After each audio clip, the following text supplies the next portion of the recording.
let's talk about evolutionary and involutionary processes. How do you discern the difference between the two?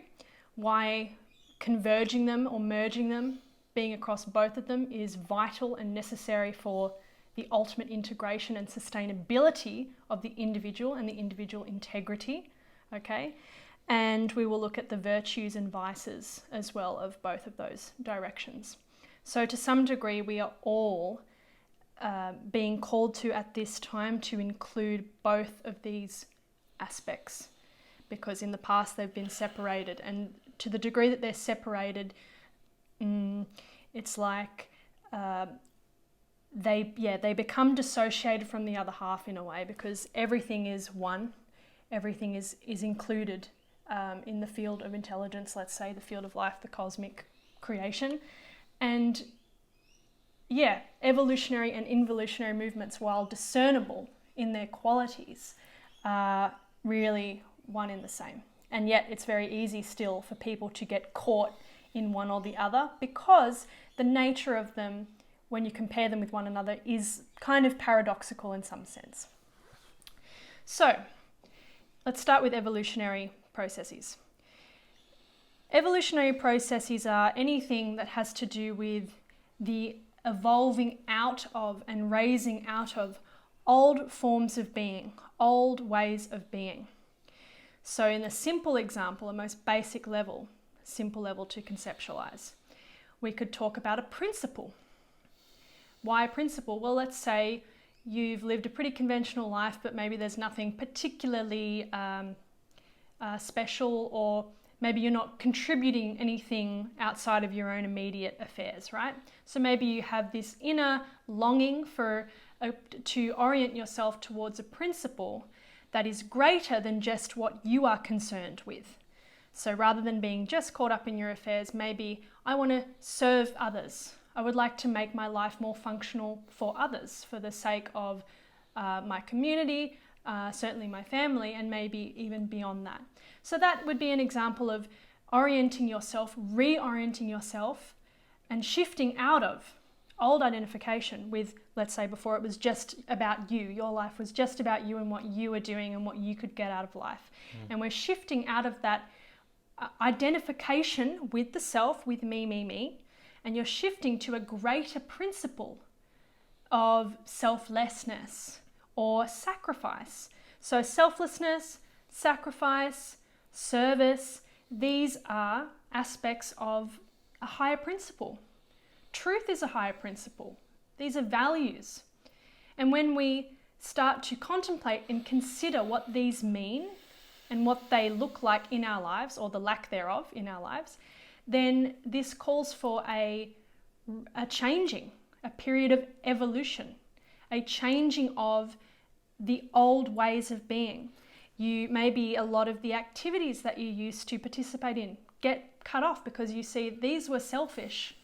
And that doesn't make you a bad person. It's just that now you're wanting to reshape your life in accordance to a higher principle. So in this example, you can see that there's an inner call to a higher or a greater, a wider scope, in this case, the principle.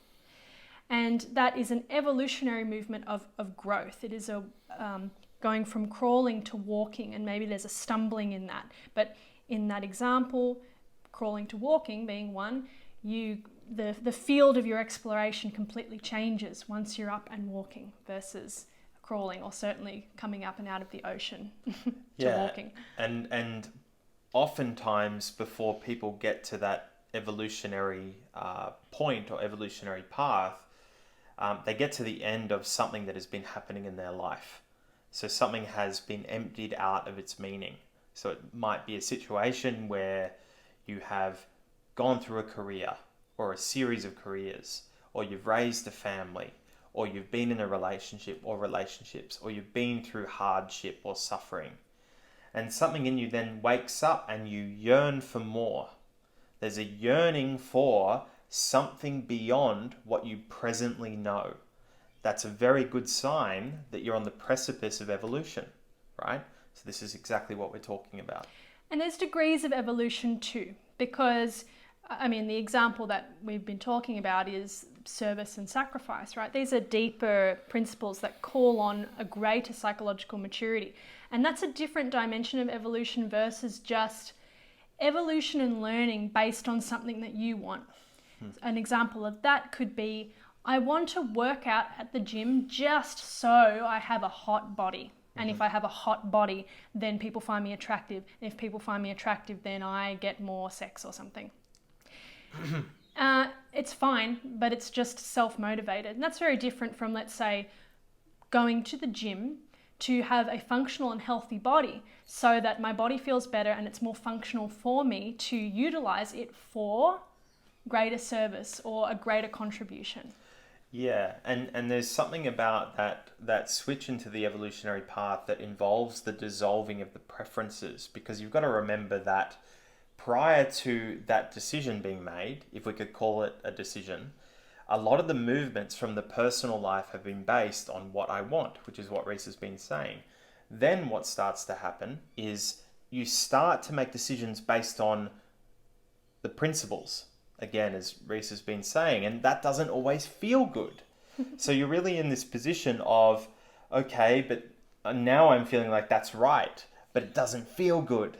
And that's where you have to go through that process of releasing your identification with pain and pleasure, both of them at the same time, so that you can start to live in alignment with those principles.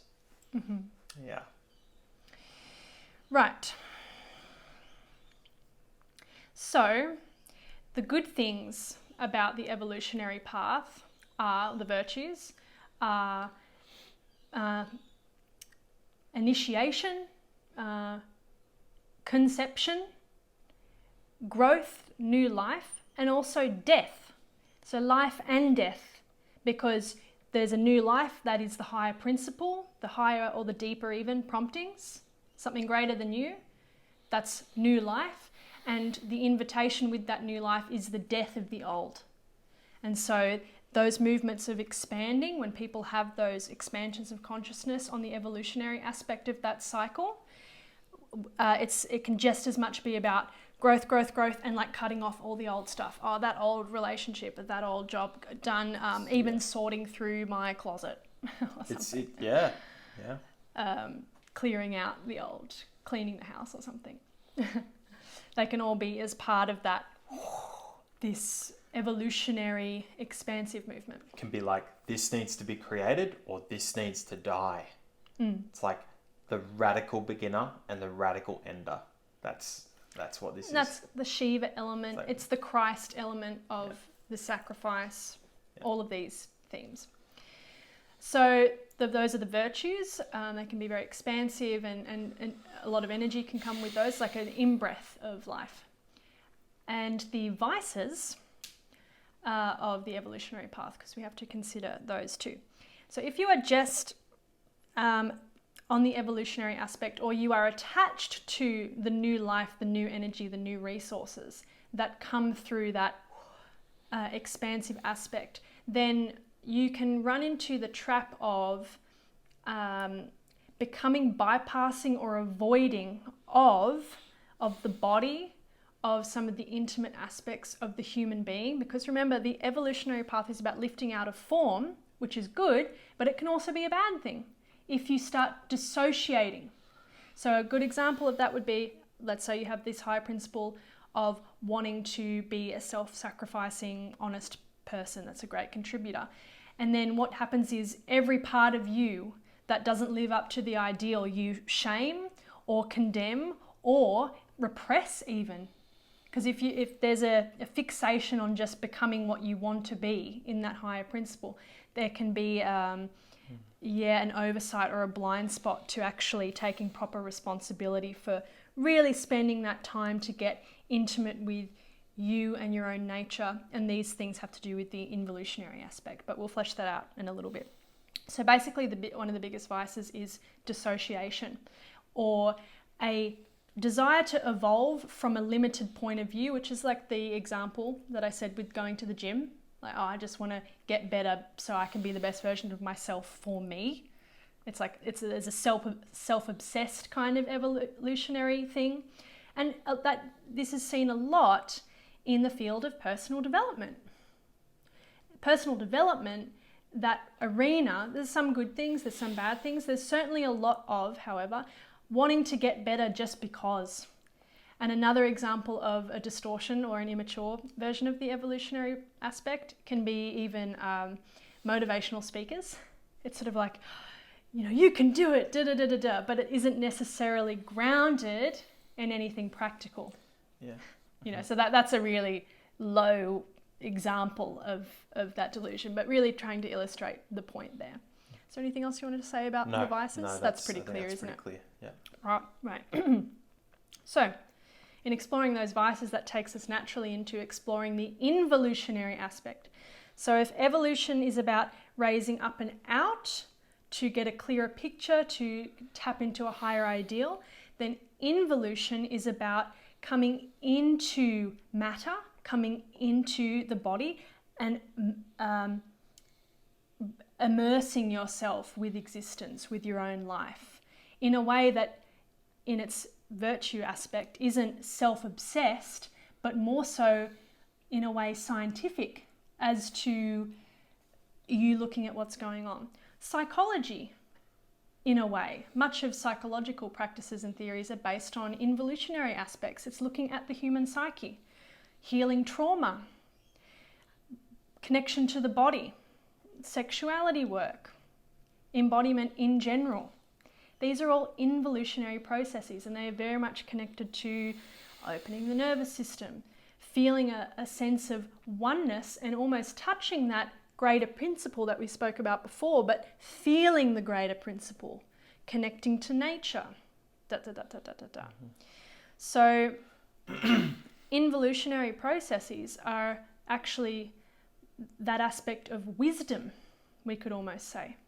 So then if the evolutionary aspect is, if we want to look at the conception and the birth of the human being to map it out, I would say that the evolutionary aspect of the human baby process is conception itself and then giving birth, which is the inception, and then the pushing out into life. Let's go, a new phase.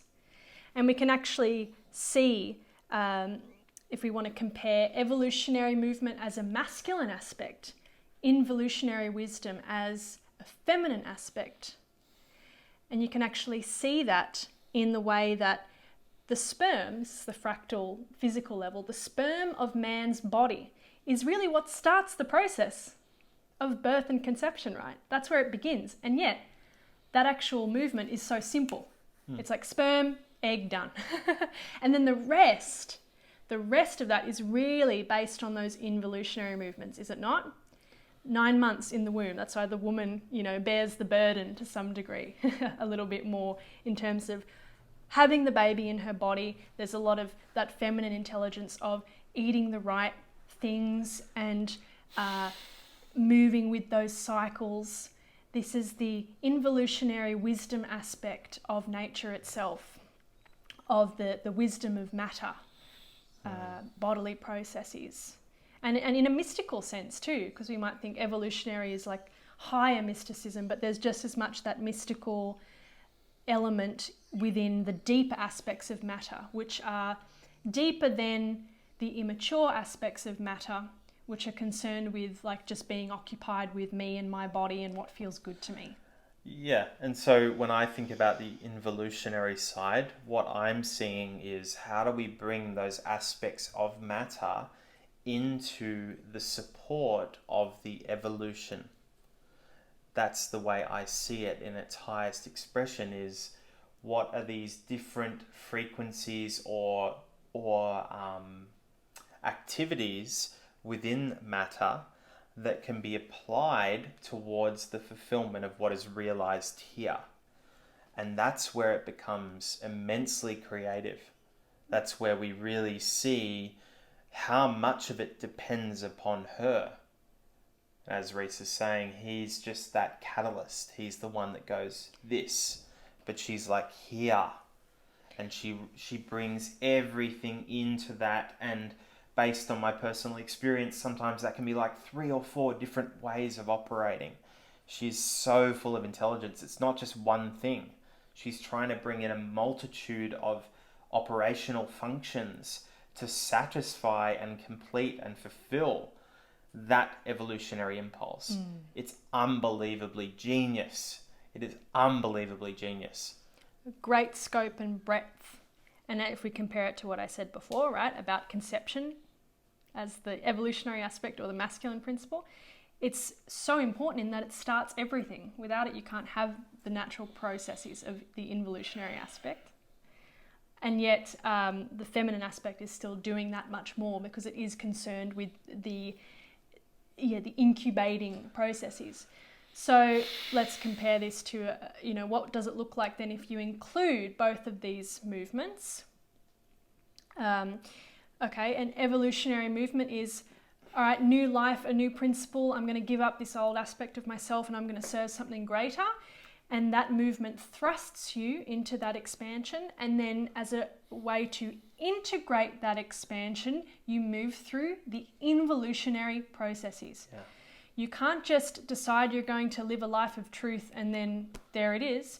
You have to spend time examining yourself, looking at the ways in which your speech is not aligning with the truth, looking at the decisions that you're making that is not aligning with the truth, and connecting into the emotional body, looking at all of the unprocessed traumas and all of these things. So the principle or the masculine evolutionary aspect is vital because that brings everything into motion.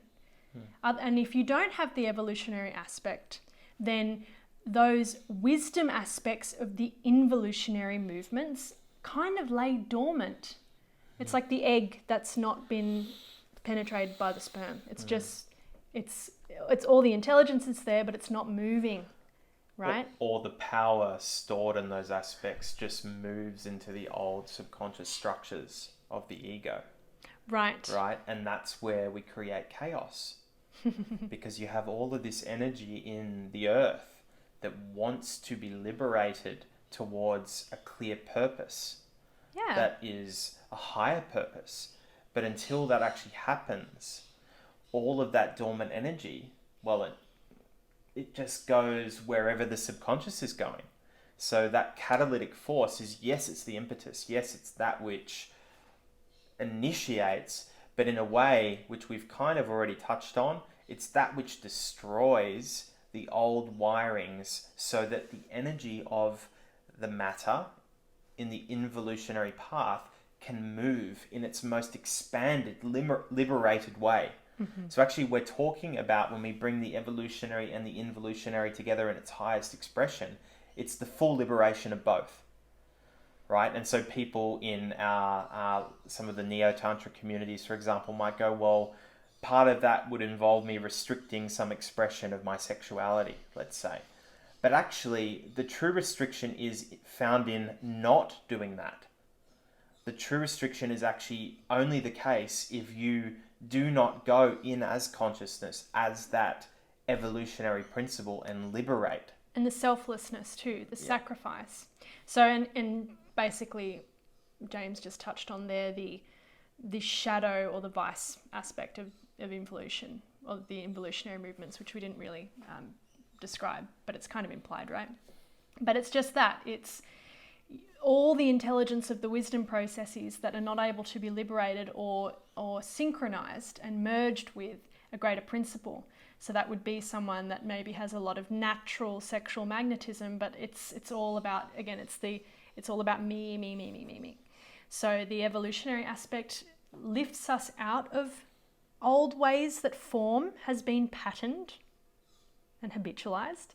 And then the involutionary response is the revealing of the true wisdom. So that, the masculine seed of a higher principle and then that allows her to create all of that, the intelligence of form nature. It's like, oh, great, yes, you want to do this? There's the why. Why? Because I want to help the world. Whatever, a noble thing. I want to be a truthful person. I want to be useful. A genuinely good person. That's a why. Him. Evolution. She is the how aspect. Okay, you want to do that? This is how to do it. This is how you do it with integrity. It's not enough to just reach for the stars. It has to be brought right back down to earth. And so if you don't have that higher principle aspect, then it's just the repression of all the wisdom power. And either it's just repressed or it can't move fully and freely, and it floods into old forms of identity. Mm-hmm. So,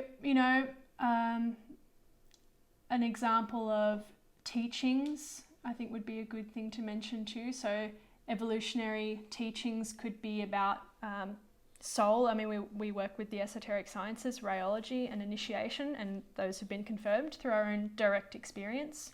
And James and I met through that elevating into a higher principle, let's say. And then through our relating work, it was all, and human being relating, it's involutionary. It's wisdom intelligence. That's nature. It's grounded. It's practical. It's the wisdom of marriage. But we have seen firsthand the way it works. So it's undeniable. It's confirmed through our direct experience. It's confirmed through direct experience. It's that evolution, but then everything lines up to meet that. Right, and that would be the same through the seeing of the highest, most expanded sense of your soul purpose or vision of your soul purpose would come through an evolutionary growth. You would strive for that. But then everything from matter would then be aligned. Her energies on the earth moving through your body come in to support that. And actually, she wants to do that. Actually, that's the most intelligent use of him and her coming together. So... Yeah, and this is the marriage. So just as there's that union between the man and woman, the integrity of human relating when we're operating from a evolutionary, involutionary path of truth and true integrity, all of the wisdom of those relationships are brought together. They reveal, they allow for the incarnation of that, which is a higher principle. Yeah. So, we use the esoteric sciences and what's been communicated in some of those aspects with initiation, confirmed through our direct experience. But we also work with that integrity aspect that has come through, mostly through our relating work, actually. So much of the wisdom aspect has come through the relating work. And of course, James does a lot of work with things like money and integrating finance, and what is the liberation of the wisdom material aspect of finance to support a higher principle. How does money get elevated out of selfish, consumptive force, materialism, into material abundance to serve a higher principle, to help Yeah. So in the example, let's say I've seen that some of the traps with the esotericist types and the philosopher types is that they get stuck in the bird's eye view of things and they get safely attached there. And they can sometimes have a little bit of an edge of not wanting to go into the involutionary aspect to really ground that into wisdom and become a reliable person. It's sort of like, it's safe to just work with higher principles or work with higher information, but there's not really any grit to them. So that can be a trap, or just a sense of arrogance, like, I see the higher principle, and because I can articulate it, therefore I am great of character. And it's like, no, you're not. Character is a consequence of both, of the union of both. Principle is important. Integration is what creates the wisdom of that. Yeah, actually, if you sit in that position of this is this, you have no character, frankly. Yeah, I've seen it. Unfortunately, it's so interesting because the esoteric teachings are so profound, and I absorb so much through them. And it's interesting because I think it's because of our involutionary capacity that we can really receive that higher scientific intelligence in a way. But it's amazing how many people who are into that stuff are so arrogantly identified with conceptual knowledge, basically. I mean, it's not surprising in a way. It's a little bit like, really? Because of the depth of what's being communicated. But nonetheless, it happens a lot, right? Yeah. And so one of the other traps then with the involutionary aspect is, and this is an important one, is the obsession with healing the body and going into inner psychological work, inner child work, embodiment work, which is all good and well and important. But because they're not doing that lifting into greater identification with a higher principle, let's say, they never go anywhere. They basically stay at the same level. And that's because reaching into a higher principle, think of that conception analogy I used, that pushes evolution into play, which means that certain aspects of matter and wisdom intelligence cannot be activated until there is an evolutionary movement. So if you're just like, oh, it's all about my healing and I'm just doing all my emotional work, you could do that for 20, 30 years and never really progress far. And you will never know the true feminine until you evolve. Right, because you can't, it's like you're not striving enough to activate the new levels of intelligence. And do you think that the truest level of the feminine would open for one that has not made the choice to evolve, the decision to evolve? Do you think that she would dare do that? Do you think that she would ever do that? The feminine principle is quite demanding, the deep feminine. There's a very big demand. It's like how strong is your sacrifice? How strong is your selflessness? How strong is your commitment and your will to life? Yeah. And if that will is strong, then here's more of the wisdom. And that's true. Yeah. We see that emerge through the intelligence of man and woman relating when the intelligence starts to be allowed to open through the bodies. And that's true as a metaphysical underlying principle of reality for an individual. So when James's consciousness is strong, the intelligence of his body, of his form nature, of his feminine aspect opens to release another level. And same here as my inner strength of principle and commitment and dedication then opens up another thing. The more that I recognize the value and importance and essentiality of the involutionary path, the more that I see her.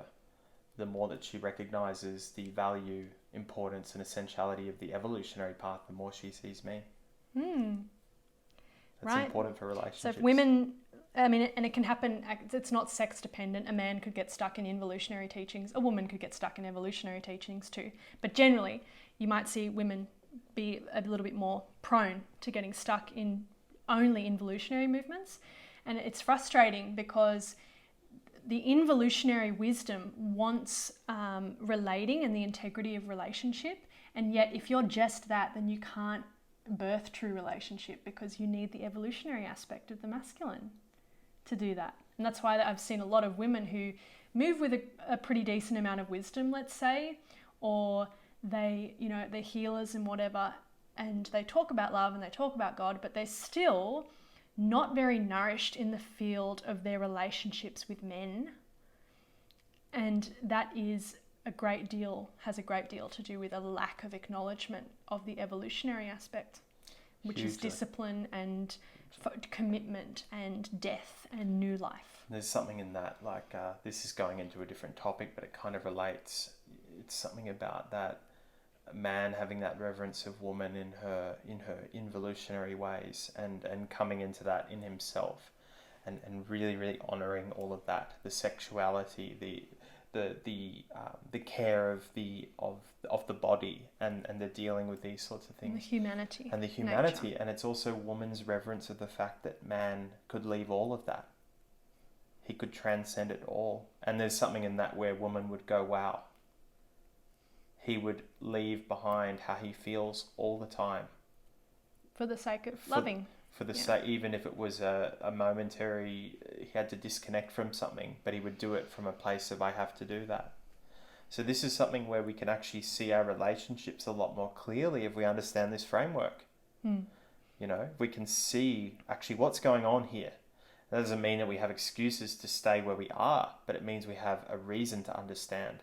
And it's always, again, about the integration of those archetypes. It's not just that he as a man, an actual man, transcends all the time.